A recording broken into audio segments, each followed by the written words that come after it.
Alright, Archons, welcome back. We got a Would You Rather from Friday Night Forging. I kind of backlogged on these decks just because of my last series of the AOA Adaptive. I did them all in 1 week, which was folly, and in future it will be a weekly event rather than all done in 1 week when I revisit that topic. So today I got two Mass Mutation decks, which are really cool, as you will see in the matchup, and I'm very curious for people's Would You Rather with this one, because, well, you're just going to find out right now. So here we go. We got the Dis, Logos, Shadows. It's Ranopool of Rogues Seashore. And in this, we got a Brabble, Dominator Bauble times 2, 2 Gateways to Dis, Imp Spectre, 2 Mind Fires, 1 with a damage pip, Grim Reminder, Pain Reaction, Picaroon, Gabos Longarm, and then onto Logos we got a Autoencoder with a damage pip, Daughter with a damage pip, 2 Diametric Charges, 1 with a damage pip, Lethalogica, QMEX, Standardized Testing with a damage pip, Krazap, Neuro Siphon, Sloppy Lab Work, and Redacted, as well as Umberbot. And then we move on to Shadows with 2 Mutant Cut Purses, a Nexus, Rad Penny with a pip, damage pip, Seeker Needle, Vandalize, Lights Out, Lucky Dice, Miasma Bomb, Safe House, the Shadowsmith, and Finishing Blow with a damage pip. And you love to see that. That combo right there with that damage pip is just so tight. So there are the stats for creature count, raw ember, all the rest. And why is this deck really cool? Well, first of all, good luck having a board against this deck, okay? You got literally 2 Gateways to Dis. On top of it, you have then Diametric Charges to deal damage. Never mind all the damage pips. Standardized Testing, Krazap. And then when you go over here, you follow that up with Lights Out. And yeah, it's just really cool in that way. Now the Dis is really tight because you do have the 2 Dominator Baubles.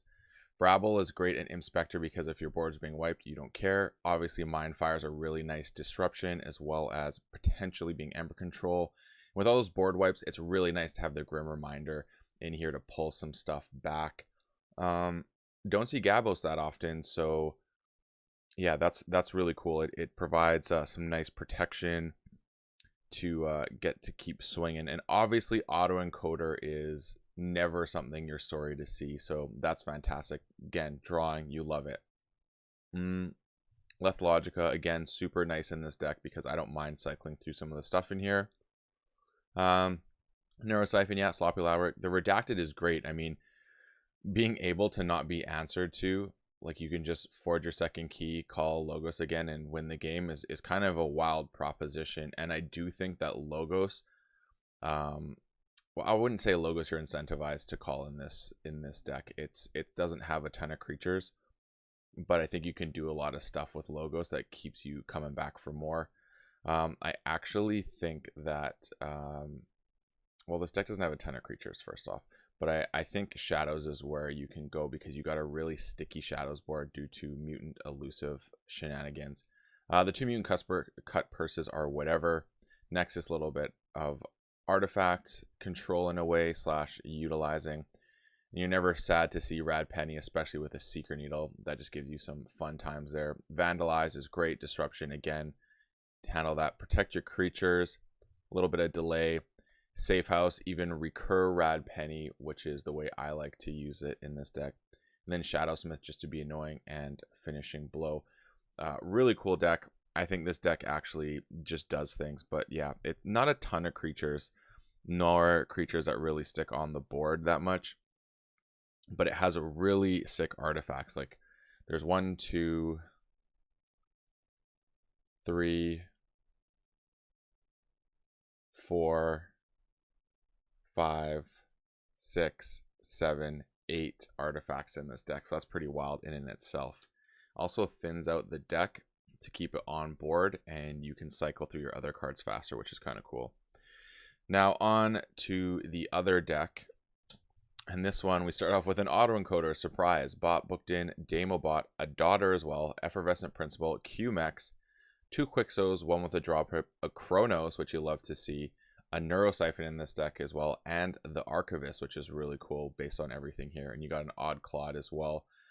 And then you also have Axiom of Grisk, Beware the Ides, Cornichon Octavia ×2 with a Faust, which you love to see, and a Ludo. Spoils of Battle, oh, you love to see it. Theros Centurion, Legions, March, Narrow Taurus, which is really cool. And then a Salt just to make things not feel OP. And then we got a Lycosaurus here. And then we move on with 2 Dark Waves, Francis the Economist, 2 Gamgees, 2 Shoulder Ids, Perplexing Sophistry, Ransack, Mastermindy, Sack of Coins, and then Shadow Council with the Draw Pip. There are the rest of the stats for this deck. Now, the logos in this is sick. Like, it is sick Ricketts logos. These, you love to see all of these. This is just cycle, get your stuff going. I mean, the discard a card from your hand, draw, autoencoder play. QMEX you obviously love. The draws with all this is great. And then having Chronos on top of it, like so much great archiving.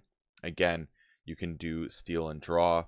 And then the Archivist. If you can get the Archivist in with this deck, I feel like it is extremely powerful because I feel like you can archive heavy. I mean, this is what you love to see, isn't it? The autoencoder Archivist. So you love that. Then, of course, Axiom of Grisk, Beware the Ides. I actually really like the Saurians in this. Double Cornichon Octavia.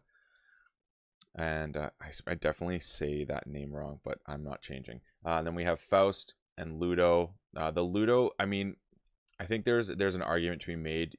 If you pinata your dinos to just let them get taken out and have Ludo trigger so the Ember is not in play. And then obviously Spoils of Battle is just fantastic with the amount of ways you can put Ember on your creatures here to just further increase that key cost. And then you have Theros Centurion and Nero Taurus. Yeah, Salt, great. This, and again, the fact that you can Exalt with a Faust means that, boom, you just increase key cost. It's really nice. Dark Wave. Now, Dark Wave is where things get interesting. So there's 1, 2, 3, 4,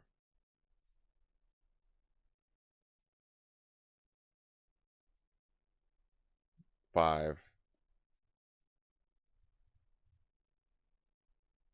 There's only 5 mutants in this deck. So that is the one sad panda. But the good news is it's 2 damage. So it's not going to really hurt your board that much. And it may be necessary to get through some things. But it is 4 damage if you got both. So that's the only one thing that has to be taken into consideration. And then Francis is fine. The double Gamgees is really nice. And then also the double Shoulder Id just for protection is really great. You're never sad to see that. Ransack, you can go on a streak there potentially. It's actually fun to just hold off calling Shadows and then Ransack. Mastermindy is Mastermindy, whatevs. Sack of Coins, again, pretty nice. And then we have obviously the Shadow Council is nothing to scoff at potentially. The board control is not as great in this. You do have Axiom of Grisk, which can be really nice, especially with the way you're going to get Ember on board there. Can be really nice. Beware the Ides, again, really nice. A little bit of damage there. And then you get a little bit of out-of-hand damage here. So after you use a dinosaur creature, deal 1 damage to each non-dinosaur creature. Could be good, could be not, depending on how you get your board out. And then obviously, yeah, I mean, the cool thing here is the reap ability with this is, aside from Francis, everything is elusive or Shoulder Id, which is a taunt steal scenario. So you get that elusive Shadows board, which is really strong, and then your opponent cannot take it out without direct damage, which is also a fun play that I am personally a big fan of. But nice creature count in this deck. Every house has a decent amount, so you can call once you get a board and keep going. It also lends to the autoencoder plays, so you can just vomit out creatures. Really cool decks. I think they're actually quite evenly matched. I believe we went to chains when we played this as a sealed adaptive. So I want to know, which deck would you rather have? Let me know in the comments and tell me why you would like that deck over the other, because I don't think this is an easy choice, but I do think there is a clear victor here of which one would pull out the win. But I think in a sealed format, you would never be sad to see either of decks as your option to play with. I've also realized that I think Mass Mutation is my favorite set, playing with my friend a lot and going through a display together. It feels pretty good to me playing Mass Mutations. I really like this set. I really like the way everything interacts. So this is definitely my favorite set now. I've decided. I thought it was Worlds Collide, but I realized I just love Worlds Collide Star Alliance. The truth is, I love everything about Mass Mutations. Also, let me know your favorite set. So, as always, folks, may your Ember never be stolen and your keys forged promptly. Have a good one.